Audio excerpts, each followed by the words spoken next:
এই হচ্ছে ক্যাকটাস গাছের ফল, যেগুলো দেখতেছেন না, এগুলো হচ্ছে ফল, এগুলো পাইকা গেছে।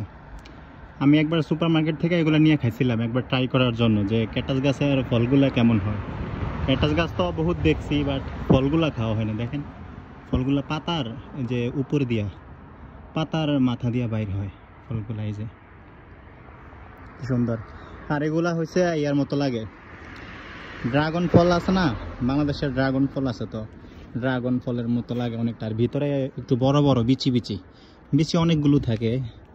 আপনার আমাদের গ্রামের ভাষায় বলে যে আইট্টা কলা। আইট্টা কলার ভিতরে যেরকম দানা থাকে না, ঘন তালে দানা থাকে বড় বড়, ঠিক এগুলোর ভিতরেও এরকম বড় বড় দানা থাকে। বাট এটার স্বাদ কেমন, মানে একটু পানসা পানসা আর কি, একটু পানসা পানসা, হালকা মিষ্টি, হালকা, অত বেশি না। পানসা অতটা ভালো লাগে না ড্রাগন ফলের মতো। ড্রাগন ফল যেমনটা ভালো লাগে কিছুটা, বাট এটা আর এত ভালো লাগে না, আর একটু কম। বাট খাইছিলাম।